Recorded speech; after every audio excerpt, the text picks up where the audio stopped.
Saludamos nuevamente a nuestros hermanos que nos acompañan por internet, deseando que la paz de Dios esté con cada uno de ustedes, donde quiera que se encuentren. Y bueno, vamos a leer un poco la palabra de nuestro Dios, vamos a ver un tema. La semana pasada veíamos el nombre de la iglesia, ¿verdad? Veíamos como desde el Antiguo Testamento, desde Génesis, ya se comenzaba a hablar de hombres que invocaban el nombre de Dios y decía, y que tenían el nombre de Dios, el nombre de Jehová, y no porque se llamaran así, sino porque ya pertenecían a ese pueblo que invocaba a Dios, que creía en Él. Y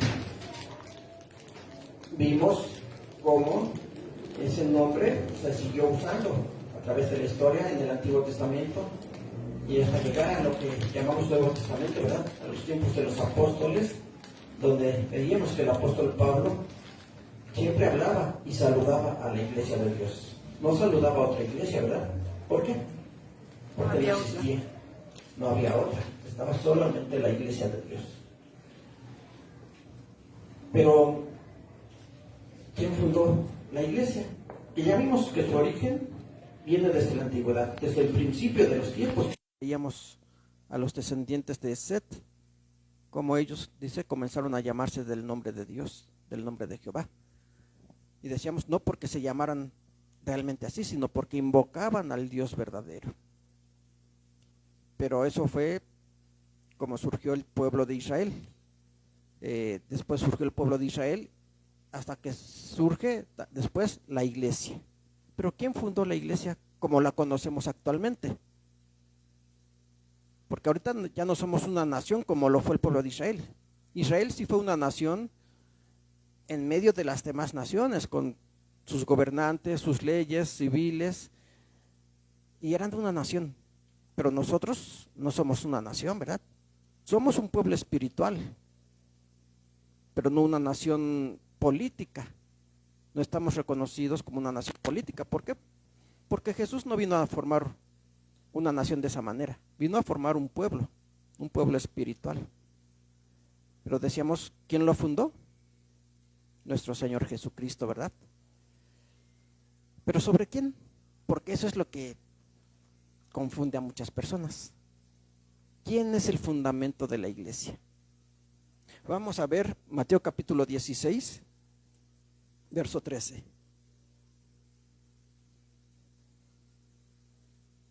Mateo capítulo 16.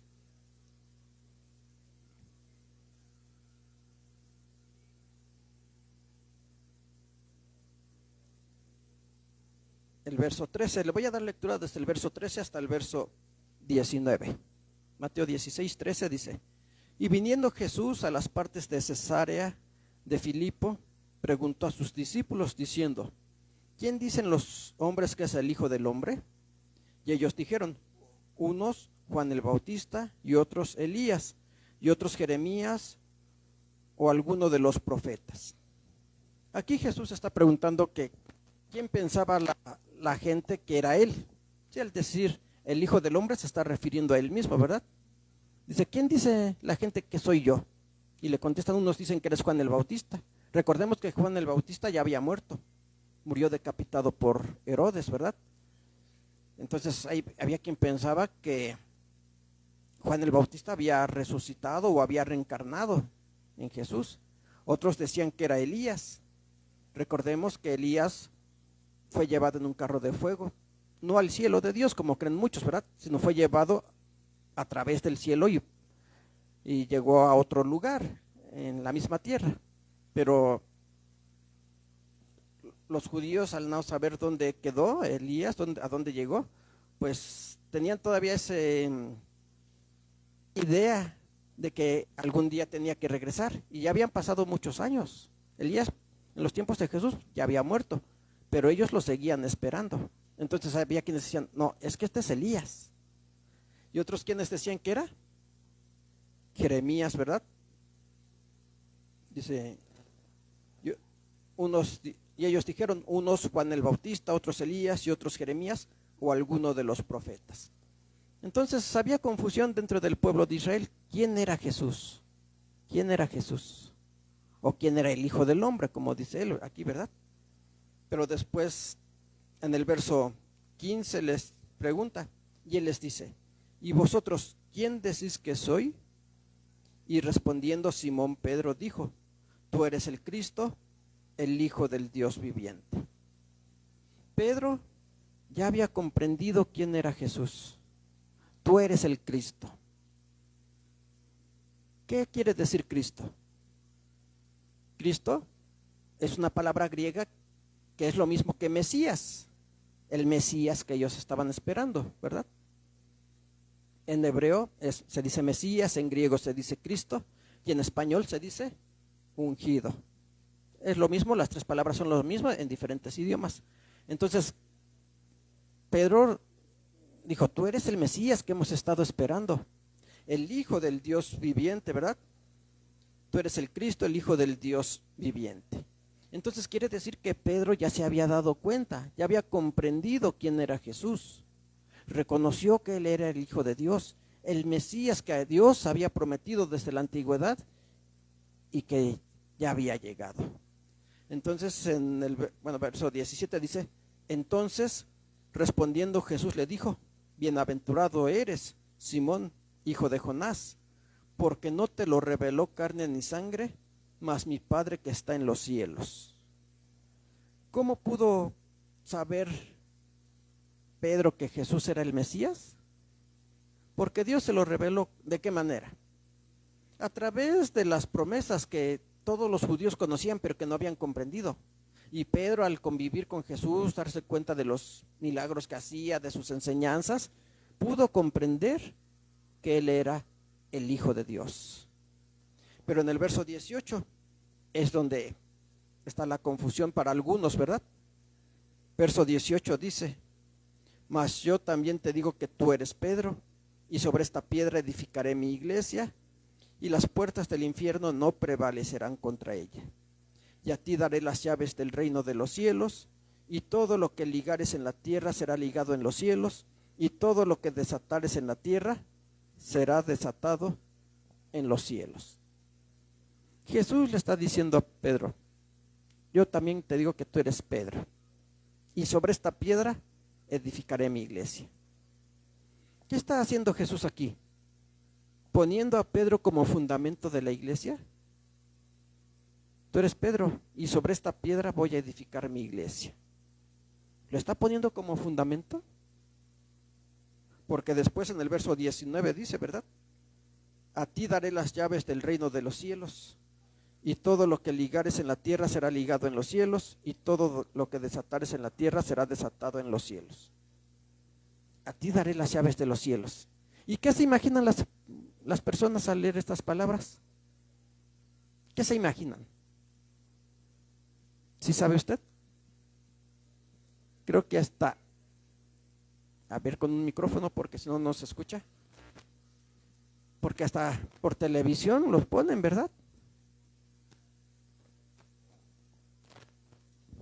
Bueno, se imaginan que Pedro decide quién puede entrar y quién no puede entrar, porque igual y lo ponen en una escalera así subiendo hacia el cielo y con una reja. Y ya llegan ahí las personas o las almas y Pedro les abre la puerta. Sí, se imaginan que Pedro está allá arriba en el cielo, cuidando las puertas del cielo, con una llave, porque aquí le dice, a ti daré las llaves del reino de los cielos. Y cuando llega alguien que murió, pues él dice, tú te portaste bien, le abre con su llave, le abre esa puerta y lo deja pasar. Dice, tú no, tú te vas, ¿a dónde? Al infierno, ¿verdad? Y eso es lo que todas las personas se imaginan, pero realmente es lo que está diciendo Cristo aquí. Cuando dice, tú eres Pedro y sobre esta piedra edificaré mi iglesia, lo está poniendo como fundamento de la iglesia, y al decirle, a ti te daré las llaves del reino, realmente le entregó una llave, como lo que veíamos en el estudio bíblico, ¿verdad? Una llave literal, ¿se lo imaginan? Pero aquí está hablando, ¿recuerdan qué figura veíamos? ¿O qué literaria veíamos? Una alegoría. Está hablando en forma alegórica, porque realmente le dio una llave nuestro Señor Jesucristo a Pedro en ese momento. Sacó un llavero y le dijo, mira, esta llave te la voy a dar a ti para que tú te encargues de cuidar la puerta del cielo. No, ¿verdad? ¿Qué es lo que está diciendo o a qué se refiere nuestro Señor Jesucristo con todo esto?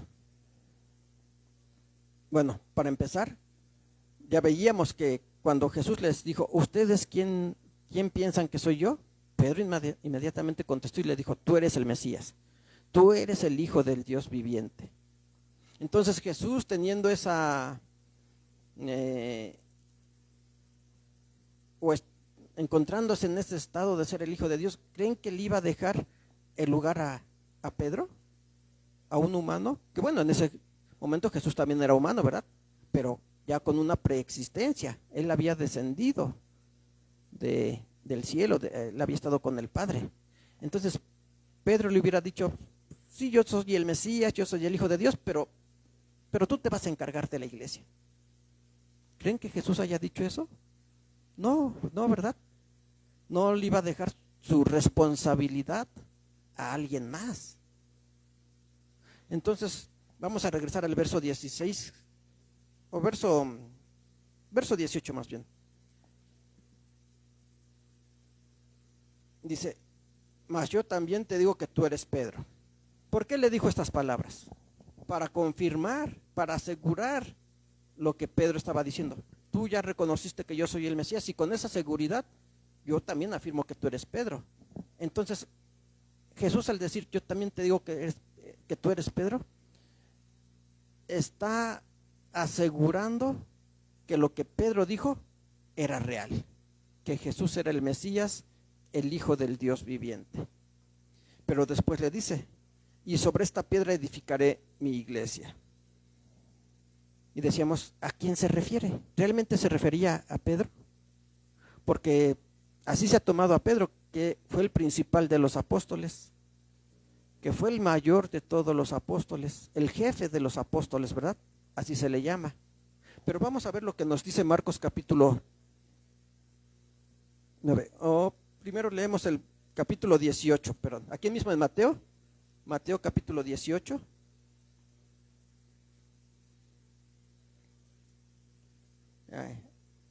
Mateo capítulo 18, el verso 1 dice, en aquel tiempo se llegaron los discípulos a Jesús diciendo, ¿quién es el mayor en el reino de los cielos?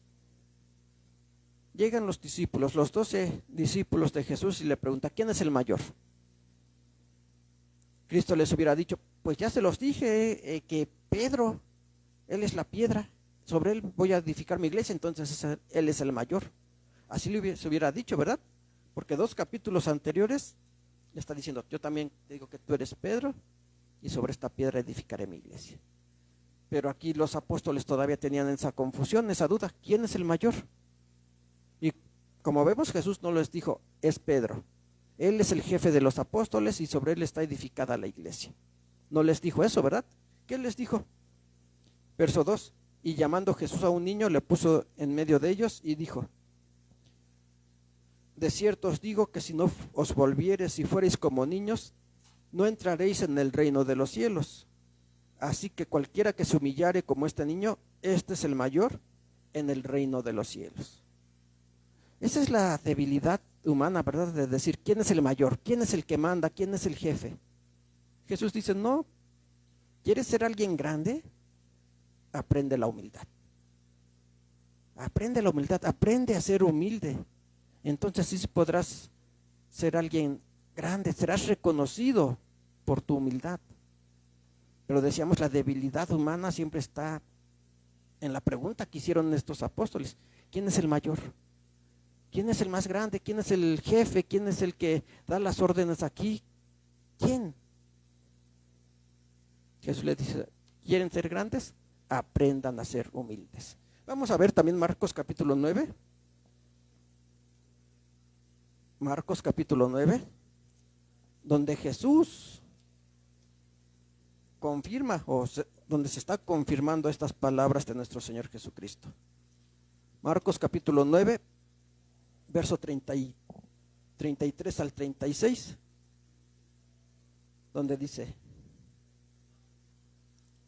y llegó ¿Ya lo tienen? Marcos capítulo 9, verso 33. Y llegó a Cafarnaúm, y así que estuvo en casa, les preguntó: ¿qué disputabais entre vosotros en el camino? Es decir, iban caminando rumbo a esta ciudad, Cafarnaúm, y durante el camino Jesús se dio cuenta que sus discípulos iban discutiendo. Pues en el camino no les dijo nada, ¿verdad? Dijo, voy a dejarlos a ver qué tanto discuten. Pero ya que llegaron allá a Cafarnaúm, entonces sí les pregunta. Ya que estaban, dice aquí, y así que estuvo en casa, les preguntó: ¿qué disputabais entre vosotros en el camino? Mas ellos callaron, porque los unos con los otros habían disputado en el camino quién había de ser el mayor. ¿Sí? Jesús les pregunta y ellos se quedan callados. Les ha de haber dado pena, ¿verdad? Les dio pena decir, no estábamos preguntando a ver quién era el mayor, quién era el jefe de nosotros. Les dio pena y dice, mejor se quedaron callados.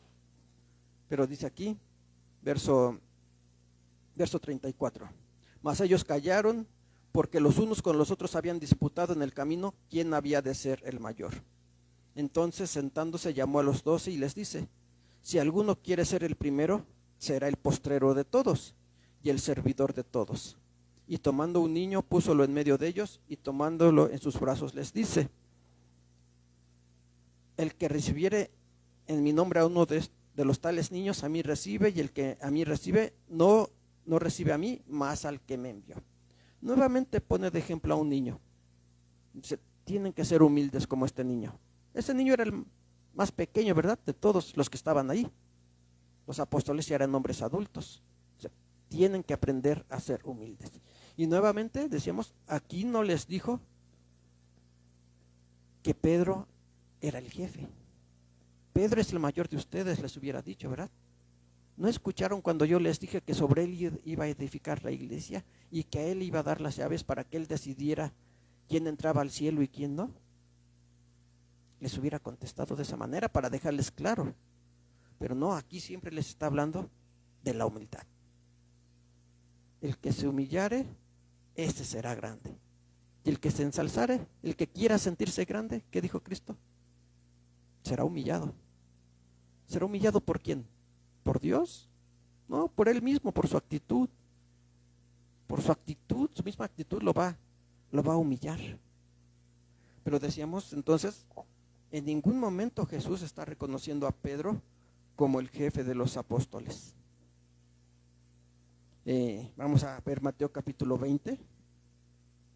Mateo capítulo 20, porque decíamos, y bueno, eran apóstoles de Jesús que habían escuchado sus enseñanzas, pero aún tenían, decíamos, esa debilidad de decir, yo quiero ser el más grande de todos, ¿verdad? Y aquí en Mateo capítulo 20, verso 20, del verso 20 al 28 le voy a dar lectura. Dice, entonces se llegó a él la madre de los hijos de Zebedeo con sus hijos, adorándole y pidiéndole algo. Y él le dijo, ¿qué quieres? Ella le dijo, di que se sienten estos dos hijos míos, el uno a tu mano derecha y el otro a tu izquierda en el reino. Aquí ya no fueron directamente los discípulos, sino la madre de dos de ellos, ¿verdad? ¿Quiénes eran estos dos? Dice aquí los hijos de Zebedeo. Es decir, la esposa de Zebedeo fue con Jesús y le dijo, pues ya que mis dos hijos están contigo, son tus discípulos, te están siguiendo, pues permíteles que uno esté a tu derecha y otro a tu izquierda en tu reino. Es decir, cuando ya tomes posesión de tu reino, que ellos dos estén a tu lado. ¿Pero qué le dijo Cristo? No, ese lugar ya está reservado para Pedro. ¿Sí le contestó así? No, ¿verdad? Verso 22.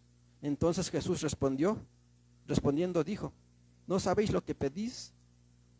¿Podéis beber el vaso que yo he de beber y ser bautizados del bautismo de que yo soy bautizado? Y ellos le dicen, podemos. Él les dice, a la verdad mi vaso beberéis, y del bautismo de que soy bautizado seréis bautizados. Mas el sentaros a mi mano derecha y a mi mano izquierda, no es mío darlo, sino aquellos para quienes está aparejado de mi Padre. Y como los 10 oyeron esto, se enojaron con los dos hermanos. Sí, se enojaron porque dijeron, mira, estos ya quieren estar por encima de nosotros, ya quieren ser superiores a nosotros, quieren ser los jefes de nosotros, ¿verdad? Entonces se molestaron. Verso 24. Y como los 10 oyeron esto, se enojaron con los 2 hermanos. Entonces Jesús, llamándolos, dijo: ¿sabéis que los príncipes de los gentiles se enseñorean sobre ellos, y los que son grandes ejercen sobre ellos potestad? Mas entre vosotros no será así, sino el que quisiere entre vosotros hacerse grande, será vuestro servidor, y el que quisiere entre vosotros ser el primero, será vuestro siervo. Como el Hijo del Hombre no vino para ser servido, sino para servir y para dar su vida en rescate por muchos. Aquí Jesús está dando una muestra de humildad. Él era el Hijo de Dios, el Mesías, y dice: yo, siendo el Hijo de Dios, no vine para que ustedes me sirvieran. Yo vine a ser servidor de ustedes. Porque así lo dijo el apóstol Pablo, ¿verdad? Que dejó toda su gloria, toda su divinidad al lado del Padre y se humilló, haciéndose humano. Y aún siendo humano, se humilló al grado de morir en una cruz. Y le está diciendo: yo les estoy dando este ejemplo. Entonces, ¿por qué ustedes se pelean? ¿Por qué discuten por saber quién es el mayor? Entonces nos damos cuenta que Jesús en ningún momento puso un jefe sobre los apóstoles. A ninguno le dio una autoridad sobre los demás. Dice: quieren ser o tienen que seguir este ejemplo de humildad. Entonces todo esto nos ayuda a comprender que las palabras de Jesús hacia Pedro cuando le dijo: tú eres Pedro y sobre esta piedra edificaré mi iglesia, no lo estaba poniendo como el jefe de la iglesia, como el fundamento de la iglesia o jefe de los apóstoles, sino a qué se refería nuestro Señor Jesucristo. Le dijo: tú eres piedra. ¿Y quién es la piedra? Vamos a ver Deuteronomio capítulo 34. Deuteronomio capítulo 34.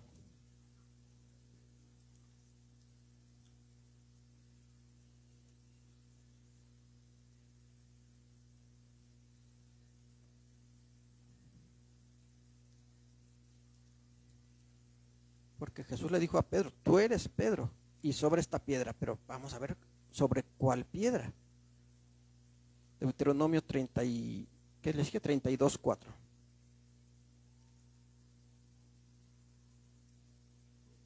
Deuteronomio capítulo 32, el verso 4 dice, bueno, voy a dar lectura desde el verso 3, donde dice: porque el nombre de Jehová invocaré, engrandeced a nuestro Dios.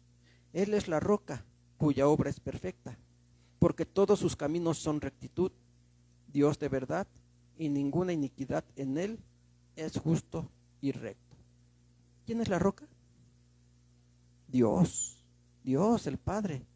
A Pedro le dice: tú eres Pedro. Decíamos para afirmar lo que estaba diciendo, así como tú estás seguro, o como estamos seguros que tú eres Pedro, y esa misma seguridad es la que te hace decir, o lo hizo reconocer, que Jesús era el Mesías, el Hijo del Dios vivo.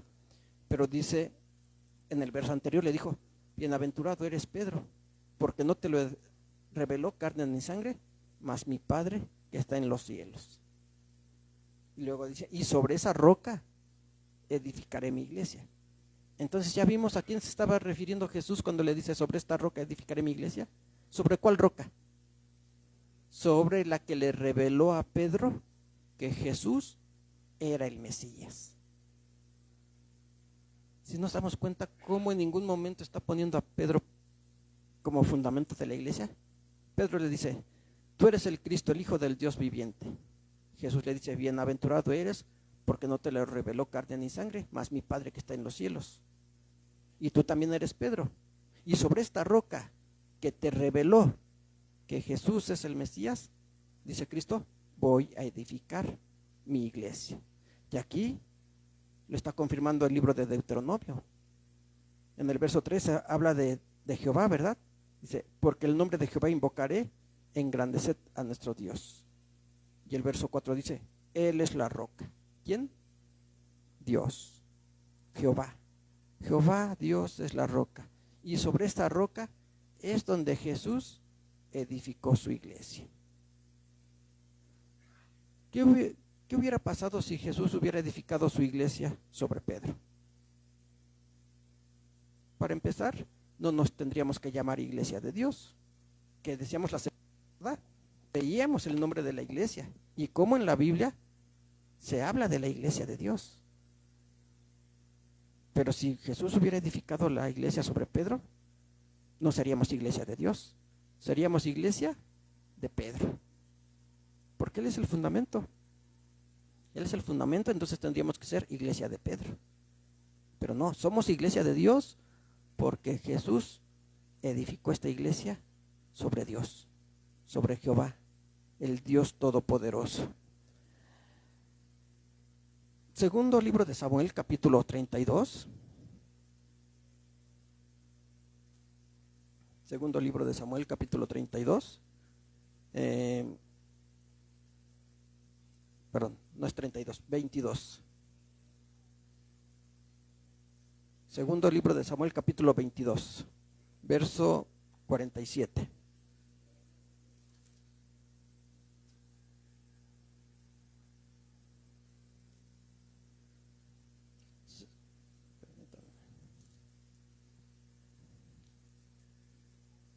Segundo de Samuel, capítulo 22, el verso 47 dice: vive Jehová y sea bendita mi roca, sea ensalzado el Dios, la roca de mi salvamento.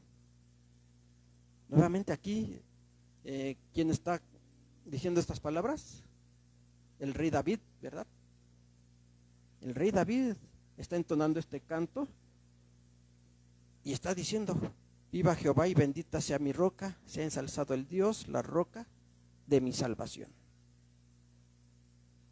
David también está reconociendo a Dios como una roca.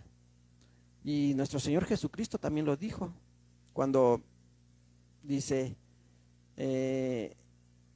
como dice, el hombre que edifica su casa sobre la roca, dice, vendrán tormentas y no caerá porque está sobre la roca.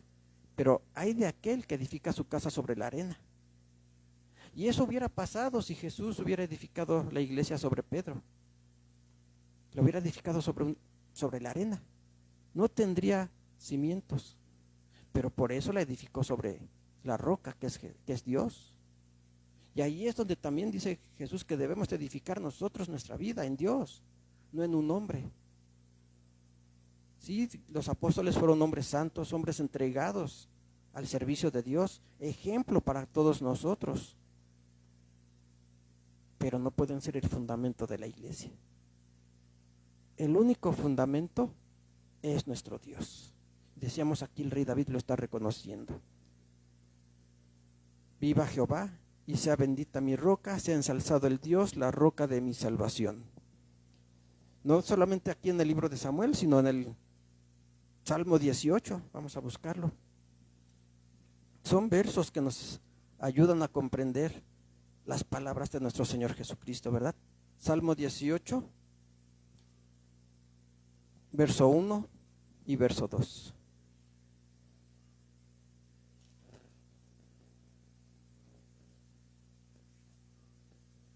Dice, Salmo 18:1, amarte, oh Jehová, fortaleza mía, Jehová, roca mía y castillo mío, mi libertador, Dios mío, fuerte mío, en él confiaré, escudo mío y el cuerno de mi salud, mi refugio. Nuevamente aquí el rey David está reconociendo a Dios como esa roca fuerte, porque ¿cómo es una roca?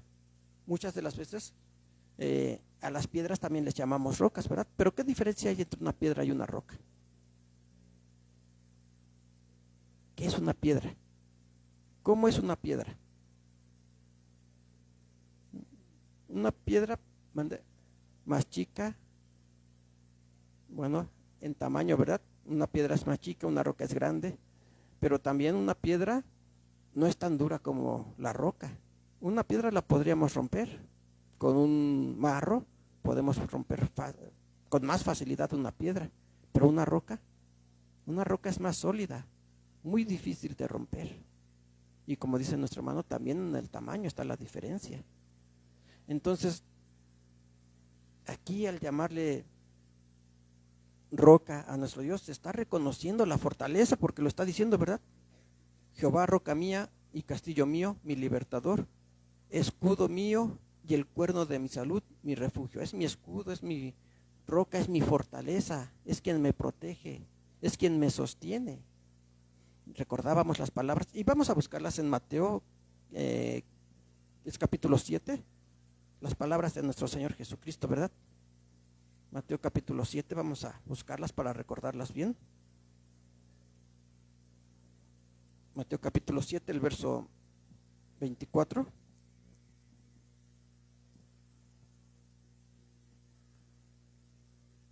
Mateo 7, 24 dice: cualquiera pues que me oye estas palabras y las hace, le compararé a un hombre prudente que edificó su casa sobre la peña. Peña, roca. Decíamos, ¿quién es esta roca? Dios. Y sobre él debemos de edificar nuestra vida. Y sobre él Jesús edificó su iglesia, porque en el verso 26 dice, 25, y descendió lluvia y vinieron ríos y soplaron vientos y combatieron aquella casa y no cayó, porque estaba fundada sobre la peña. Sí, llegó una gran tormenta. ¿Y qué le pasó a aquella casa? Nada. Se mantuvo firme, porque estaba fundada sobre la peña. Pero en el verso 26 dice: y cualquiera que me oye estas palabras y no las hace, la compararé a un hombre insensato que edificó su casa sobre la arena, y descendió lluvia y vinieron ríos y soplaron vientos e hicieron ímpetu en aquella casa y cayó, y fue grande su ruina. ¿Qué hubiera pasado si Jesús hubiera edificado la iglesia sobre Pedro? Lo que dice el verso 27, porque aquí está hablando de una tormenta, ¿verdad? Lluvia, ríos, ¿qué más dice? Vientos impetuosos. ¿Qué es todo eso? Los problemas, ¿verdad? Las necesidades que tenemos. Y no solamente nosotros de manera particular, sino que la iglesia durante su historia ha sufrido todo esto. Ha sido perseguida. Hombres han querido destruirla, la han perseguido, la han tratado de acabar con ella. Podemos recordar lo que se conoce como la Santa Inquisición, ¿verdad? Donde se persiguió a la iglesia. Pero dijo Cristo, las puertas del infierno no prevalecerán sobre de ella. ¿Cuál infierno? ¿El infierno de fuego en el que creen todas las personas? No, hay infierno, creo que ya lo comentábamos hace 2 o 3 semanas, que se está usando como una figura de sepulcro. Más bien, infierno quiere decir sepulcro. Infierno, la palabra infierno quiere decir lugar inferior. Y siempre se ha tenido la costumbre de sepultar a los muertos bajo tierra, ¿verdad? Entonces a eso se refiere. Y al decir las puertas del infierno o del sepulcro no prevalecerán contra ella, quiere decir que no iba a morir, no iba a perecer, iba a continuar. ¿Por qué? Porque está fundada sobre la roca. Decíamos, ¿qué hubiera pasado si Jesús hubiera fundado la iglesia sobre Pedro? Lo que menciona el verso 27, llegan los problemas, las persecuciones, las aflicciones, y la iglesia hubiera sido destruida como querían todas aquellas personas. Pero no fue destruida, porque tenía el fundamento, estaba fundada sobre Dios mismo. Dios fue el que sostuvo y sigue sosteniendo a su iglesia durante todos estos años, en las persecuciones. Recordemos que la iglesia comenzó a ser perseguida por el judaísmo. El mismo apóstol Pablo dice, yo perseguía la iglesia de Dios y la destruía. Los judíos fueron los primeros en perseguir a la iglesia. Después ya no fueron nada más ellos, ¿verdad? ¿Quiénes la persiguieron? Los pueblos gentiles. Recordemos que estaba el Imperio Romano, que inició grandes persecuciones en contra de la iglesia de Dios. Entonces a esto se refiere. Hubo lluvias, Vinieron ríos, soplaron vientos y combatieron aquella casa y no cayó. No cayó porque el fundamento estaba en el Dios Todopoderoso, en ese Dios en el que confiaba David y que decía, Él es mi roca, mi castillo, mi refugio, Él es el que me sostiene. Y sostuvo a David, el rey David, en todo momento, incluyendo cuando salió a pelear con aquel gigante llamado Goliat, que era un soldado entrenado, perfectamente entrenado para la batalla, y David no tenía ningún tipo de entrenamiento militar, él era un pastor, pero Dios lo cuidó, lo sostuvo, lo fortaleció, le ayudó, y es lo mismo que está haciendo con la iglesia y que lo ha hecho desde el principio, desde que nuestro Señor Jesucristo la fundó sobre Dios, y Dios ha cuidado a su iglesia, no ha permitido que las puertas del infierno prevalezcan en contra de ella, es decir, que el sepulcro, que la iglesia de Dios sea destruida por el fundamento que tiene. Decíamos, si Jesús hubiera puesto el fundamento sobre Pedro, la iglesia no hubiera permanecido. Hubieran llegado todos estos problemas, todas estas persecuciones, y no hubiera tenido un fundamento sólido que la mantuviera.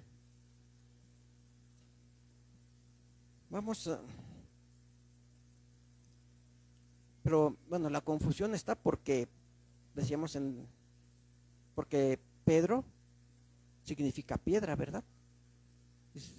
Incluso para defender que Pedro es la cabeza de la iglesia, hay quienes se van al griego y dicen, es que ahí dice Cefas, tú eres Cefas, y Pedro, y quiere decir piedra, pero ¿Pedro fue una piedra? Podemos decir que sí, ¿verdad? Pero ¿qué tipo de piedra? Porque es lo que hay que ver, porque en toda edificación hay diferentes piedras. ¿Qué es lo que está sosteniendo una edificación? El cimiento. ¿Qué es lo que está sosteniendo? Pero después hay otras, ¿cómo podríamos llamarle? Piedras, otras, por ejemplo, ponemos columnas. También es algo fuerte, algo sólido que ayuda a sostener. Pero aún esas columnas tienen su base en los cimientos, ¿verdad? Y no solamente las columnas, ¿qué más ponemos para edificar una casa? Tabique, que podemos decir son piedras, pero pues ya más sencillas, menos resistentes que una columna que está hecha de concreto. Entonces nos damos cuenta cómo en una construcción hay diferentes tipos de materiales, ¿verdad? Y así es en la iglesia, tenemos el fundamento, lo que está sosteniendo, que es nuestro Dios. Y vamos a ver,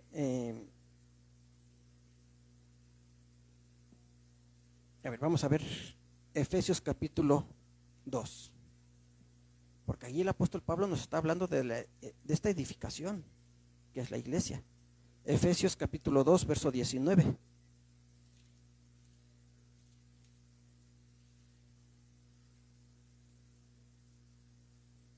Efesios 2, 19.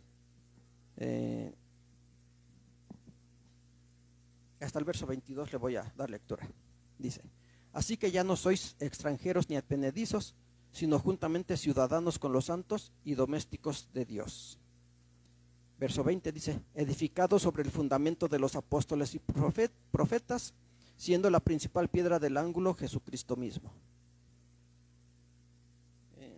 Dice, en el cual compaginado todo el edificio va creciendo para ser un templo santo en el Señor, en el cual vosotros también sois juntamente edificados para morada de Dios en espíritu. Aquí Pablo está hablando de la iglesia y la está comparando a un edificio. Dice, edificados también sobre el fundamento de los profetas y de los apóstoles. Entonces tenemos el fundamento, el cimiento, que es Dios, la roca que está sosteniendo todo el edificio. Pero también tenemos otros fundamentos, pudiéramos decir, que también están fundamentados en Dios, que son los profetas y los apóstoles, que ellos comenzaron la predicación. Pero en el verso 20, lo leo nuevamente. Edificado sobre el fundamento de los apóstoles y profetas. Dice, siendo la principal piedra del ángulo, Jesucristo mismo. Entonces Jesús también es una piedra. Hay quienes dicen que cuando Jesús dijo, sobre esta piedra edificaré mi iglesia, se estaba refiriendo a él mismo, diciendo, sobre esta piedra, sobre mí. Y no, dice, sobre esta piedra que te reveló, que le dijo a Pedro, sobre esta piedra que te reveló que yo soy el Mesías. Es decir, sobre Dios. Pero aquí está diciendo Pablo que Jesús es la principal piedra del ángulo. ¿Para qué sirve una piedra de ángulo en la construcción? La piedra de ángulo es la que va a guiar a los constructores, porque hay un terreno y ese terreno lo tienen que cuadrar, ¿verdad? Porque pueden poner una barda hacia un lado, la otra en lugar de ponerla en línea recta, la pueden hacer hacia otro lado y queda descuadrado. Entonces ponen una piedra de ángulo y es la que los va a guiar para que ese edificio, esa construcción, pueda realizarse con seguridad, sin que una barda hacia un lado y otra hacia el otro, y decíamos y quede descuadrada. Entonces por eso se tenía que poner esa piedra de ángulo para cuadrar. Pero dice aquí, era también la que sostenía. Porque una piedra de ángulo, podemos decir, es la columna que está entre dos esquinas, o más bien en la esquina, formando la esquina. ¿Y qué es lo que hace esa columna? Sosteniendo. Está sosteniendo. Entonces, Jesús es esa piedra de ángulo que está sosteniendo. Está fundada sobre su Padre, porque así lo dice también Pablo, ¿verdad? Dice, la cabeza es Dios. La cabeza es Dios. Después está Jesús. Y después el hombre. Él está hablando ahí de las jerarquías, ¿verdad? Y hablando del velo. Dice, la cabeza es Dios. Después está Jesús. Después está el hombre.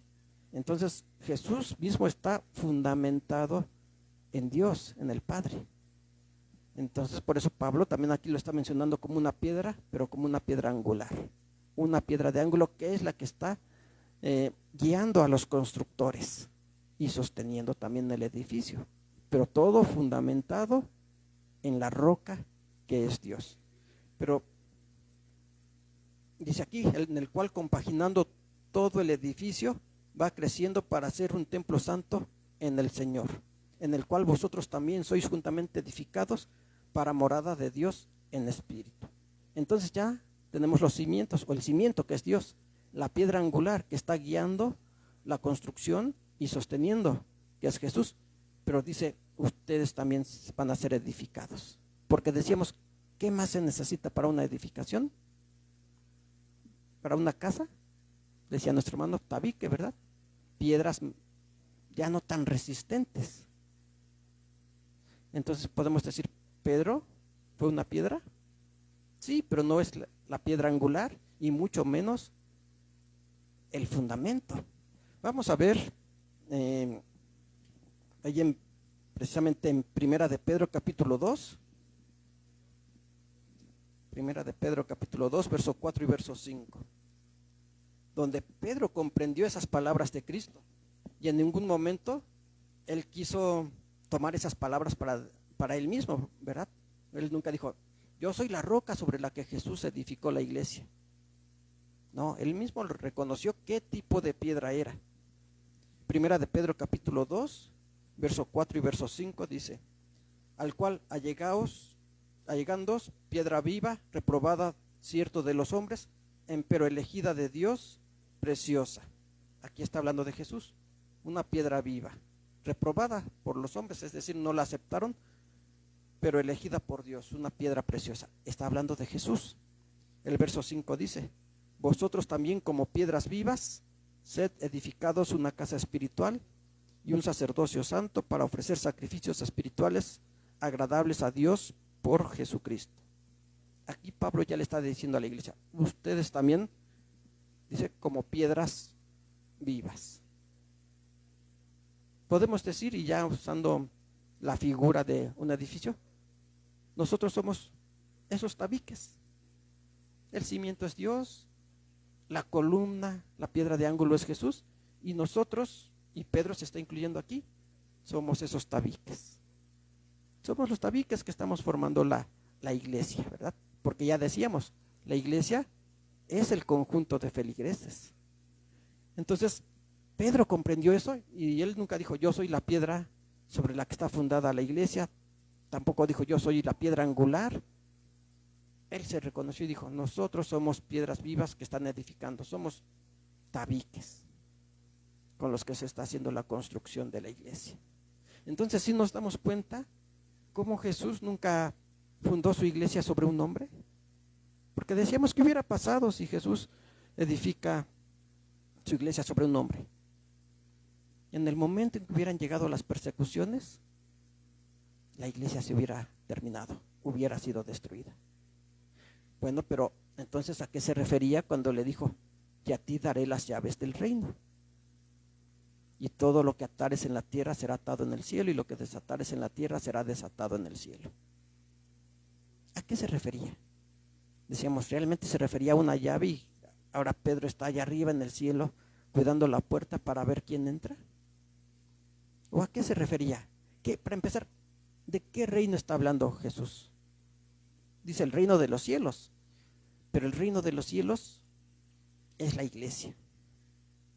Es la iglesia, y en todas las parábolas así lo hemos visto, cuando dice el reino de los cielos es semejante a un hombre que hizo boda para sus hijos, el reino de los cielos es semejante a un hombre que sembró buena simiente en su campo.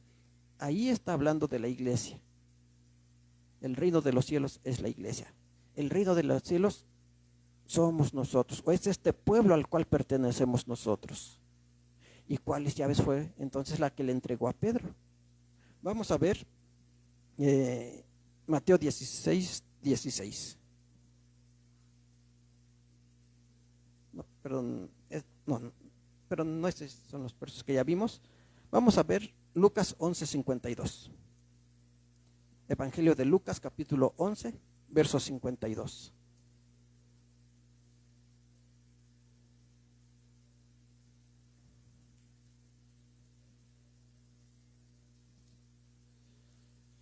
Lucas 11, 52 dice: Ay de vosotros, doctores de la ley, que habéis quitado la llave de la ciencia. Vosotros mismos no entrasteis, y a los que entrabais impedisteis. Entonces, ¿a qué se refiere aquí cuando habla de llaves? A la ciencia. Y no a la ciencia que se estudia en las escuelas, ¿verdad? La física, la química, la astrología, astronomía, físicos, matemáticos. No está hablando de esa ciencia. ¿De cuál ciencia? Del conocimiento de la palabra de Dios. Por eso les dice: ay de vosotros, doctores de la ley, que habéis quitado la llave de la ciencia. Es decir, el conocimiento. Con todas esas interpretaciones equivocadas que hacían de la ley de Dios, de la ley de Moisés, pues no permitían que alguien más entrara. ¿Por qué? Porque como mismo Cristo les dijo, ponen cargas tan pesadas que ni ustedes mismos las pueden llevar. Entonces, cuando habla aquí de esta llave, está hablando del conocimiento. Ya Pedro sí le dijo: a ti daré las llaves. ¿Las llaves de qué? Del conocimiento. ¿Para qué?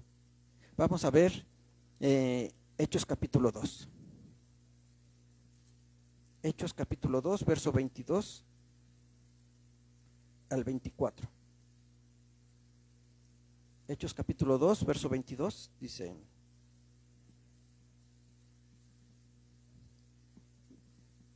del 22 al 24 dice: varones israelitas, oíd estas palabras. Jesús Nazareno, varón aprobado de Dios entre vosotros en maravillas y prodigios y señales que Dios hizo por él en medio de vosotros, como también vosotros sabéis. A este entregado por determinado consejo y providencia de Dios, prendisteis y matasteis por manos de inicuos, crucificándole, al cual Dios levantó sueltos los dolores de la muerte, por cuanto era imposible ser detenido de ella. Aquí Pedro le está predicando a los israelitas. En Hechos capítulo 2, el día del Pentecostés, había israelitas. No había gentiles, había únicamente israelitas, y a ellos les está predicando de Jesús, ¿verdad? Ahora en el verso 36 de aquí mismo, está ahí a un ladito, dice: sepa pues ciertísimamente toda la casa de Israel que a este Jesús que vosotros crucificasteis, Dios ha hecho Señor y Cristo. Entonces, oído esto, fueron compungidos de corazón y dijeron a Pedro y a los otros apóstoles: varones hermanos, ¿qué haremos? Y Pedro les dice: arrepentíos y bautícese cada uno de vosotros en el nombre de Jesucristo para perdón de los pecados y recibiréis el don del Espíritu Santo. ¿Qué está haciendo aquí Pedro? Está abriendo las puertas del reino a los israelitas. A esos israelitas que estaban enceguecidos, estaban ciegos, no pudieron comprender la predicación de Cristo. Estaban cegados. No habían comprendido la predicación de Cristo. Entonces Pedro, a través de la predicación, a través de esta llave del conocimiento, les está abriendo la puerta para que pudieran reconocer a Jesús como Mesías. ¿Sí? Entonces a esto se refiere Cristo. Le está diciendo: tú vas a abrir la puerta del conocimiento para que estos israelitas puedan entrar al reino de los cielos. Que decíamos, el reino de los cielos no es allá arriba, el reino de los cielos es la iglesia. Y por eso, en el verso 38, después de que le preguntan ¿qué haremos?, les dice: arrepiéntanse y bautícense en el nombre de Jesús. Y de esa manera van a poder entrar al reino de Dios, al reino de los cielos. Entonces sí nos damos cuenta cómo Pedro está abriendo las puertas del reino, pero no allá arriba en el cielo, sino el conocimiento para que los israelitas pudieran entrar a la iglesia de Dios. ¿Y solamente a ellos les abrió la puerta? Vamos a ver aquí mismo en Hechos, ahora el capítulo 10. Hechos capítulo 10, verso 44.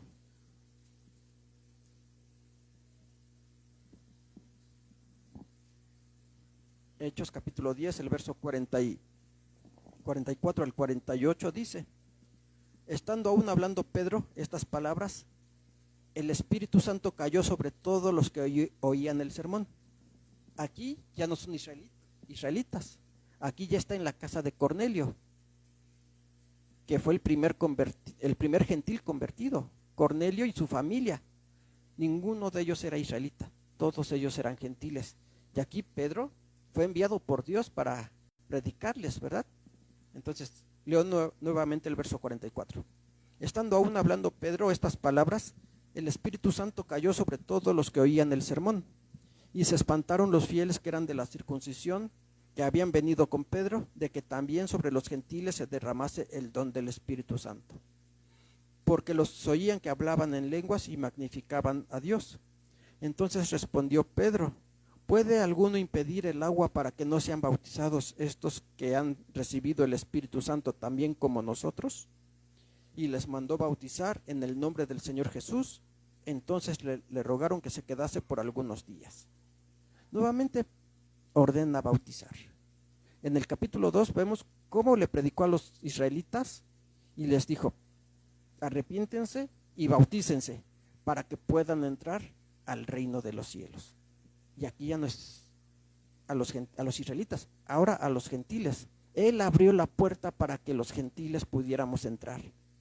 Porque antes de que Pedro le predicara a Cornelio, no se le predicaba a los gentiles. Los israelitas eran tan celosos que no querían compartir el evangelio a los gentiles. Entonces Dios, por medio de una visión de animales inmundos, donde le dijo mata y come, que ahí, bueno, ya es otro tema, que Dios no está dando el permiso para comer carnes inmundas, sino que le está dando una señal a Pedro para que también se le predicara a los gentiles. Y aquí Pedro está abriendo la puerta del reino a los gentiles. ¿De qué manera? Con la llave del conocimiento, predicándoles la doctrina, porque podemos leer este capítulo y nos damos cuenta que no nada más llegó y le dijo, bautízate y ya es todo. No, le predicó, lo instruyó. Entonces esa es la llave, el conocimiento. Es la llave que Jesús le dio para abrir la puerta primeramente a los israelitas y después también a los gentiles. Entonces esa creencia que tiene la mayoría de las personas y que decíamos, se imaginan a Pedro allá arriba en el cielo con una llave abriendo una puerta enorme, pues realmente es únicamente imaginación, ¿verdad? Fantasías. Porque Jesús no edificó su iglesia sobre Pedro, sino sobre Dios, el Dios Todopoderoso, y las llaves que le dio a Pedro no son para abrir una puerta allá arriba en el cielo, sino es el conocimiento que él tenía que predicar para que primeramente israelitas y después también los gentiles pudiéramos entrar al reino de los cielos, que es la iglesia de Dios. Entonces, hermanos, pues estas doctrinas que afirman que Pedro es el jefe de o el fundamento de la iglesia y jefe de los apóstoles, no tienen ninguna base bíblica. El fundamento es Dios. Jesús es la piedra angular y nosotros, pues sí, somos piedras, dice ahí el apóstol Pedro, piedras vivas que estamos haciendo este edificio, pero piedras, decíamos, un tabique ahí que no tiene la misma resistencia que una columna que está hecha de concreto, ¿verdad?